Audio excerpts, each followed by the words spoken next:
多謝主席。嗱，我哋睇翻呢條法例本身，佢呢個係一個框架啦。咁當然亦會牽涉到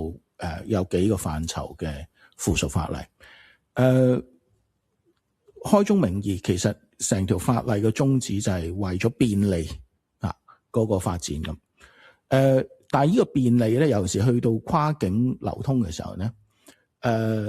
我哋明白佢個適用範圍就係北都。但係跨境流通係雙向嘅，好多時譬如用翻頭先簡慧敏議員嘅例子咁，稅嘅時候，有時嘅情況，亦都唔少嘅情況就係有啲貨物嚟咗香港，喺個過程裏面，唔好話加工去修訂，或者有啲嘅技術物料，我哋去修訂咗，又喺個過程裏面嘅使用可能要跨境咁呢啲嘅情況咧，其實都會牽涉起碼稅務呢個問題咁如果我哋喺條大例，即係往後嘅稅務條例裏面處理，當然我明白呢個思維，但我都想咧借呢個機會咧，喺呢啲嘅跨境流通，尤其是牽涉稅務嗱，因為我唔係專家，坐喺我即係右手邊嘅，唔敢話議員先係專家，會牽涉好多依類咁嘅情況，咁所以我都希望你考慮，即係唔係淨係發展局咧，當然即係考慮呢啲附屬法例嘅時候，必須要考慮呢個課題。亦都我用多一兩個例子，我唔係話要你喺呢條例度改。譬如我哋講呢個低空經濟，嗱喺呢條法例裏面咧，其實我哋講嘅指明禁區，純粹喺北都嘅範圍裏面咁，都得嘅。不過暫時我去到逐條手面我先再講啦。但係我哋講緊嗰啲口岸，其實都假設咗係即係真係陸路連接嘅位置為主啦，咁樣嚇。咁但係如果去到低空經濟嘅時候，有冇一個指定嘅清關位係完全離開咗依家原有嘅海面上邊或者係陸路上面嘅口岸都有咁嘅可能性嘅？同你喺皇崗我哋處理嗰個一地兩檢，嗰個一地兩檢嗰個位置其實唔喺北都範圍以內啦。嗱，咁呢啲好可能又係要另外一啲嘅例去處理。咁我都想喺呢度理順咗成個思維係點，即係等大家往後去處理啲附屬法例嘅時候會清晰啲啦。咁樣，咁即係個框架個地域性好強嘅，固定咗咁。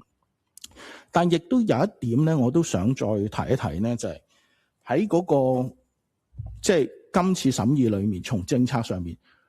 無論係監管也好，或者係去促動個發展都好咧，我都希望咧相關嘅條文咧係個彈性足夠。嗱，我用一個例子，我唔先用促動乜嘢用途先，用監管嘅例子嚟講，喺個大框架裏面，譬如我哋講跨境流動啦，我哋講運送啊、儲存啊、使用啊呢啲字眼，但係冇銷毀嘅，咁係咪啲附屬法例以後嘅時候係唔需要掂銷毀，或者必然唔需要掂銷毀嘅咧？嗱，呢個咧如果冇寫落去，係咪真係到時唔做得咧？嗱，呢個我自己覺得係要小心處理。咁呢啲係一個例子，我喺呢個位度提一提出嚟先。多謝主席。好，局長。主席，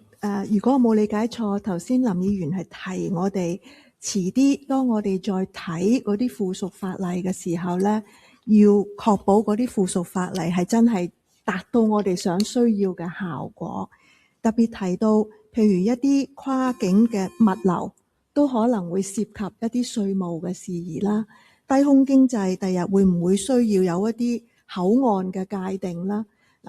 而家無論係稅務同埋口岸，的確今天我哋都有其他嘅條例。如果有需要訂立一啲新嘅口岸，或者喺稅務方面有一啲嘅寬免，我哋有其他嘅條例，我哋可以通過嗰啲去處理嘅。但係將來我哋如果講跨境物流，特別係4流，我哋喺北都呢個場景，第日做到嗰啲規例嘅時候，會唔會有啲嘢引申？政府要思考實啦，究竟喺個規例嗰度處理啊，定喺其他嗰啲法例嗰度處理呢？呢個我相信多謝議員嘅提示，我哋到時一定係會同我哋律政司嘅同事呢仔細研究嘅。但係而家我哋未去到需要呢個場景嘅地步。另外咧就係議員提到我哋嗰個大例都有提到嗰個4樓我哋用嘅字眼冇包括銷毀，呢個讓我哋都翻去我哋研究下係咪現有嘅某啲字眼其實都包含咗啦。呢個都係同法律條文嗰個行文嗰度有關嘅。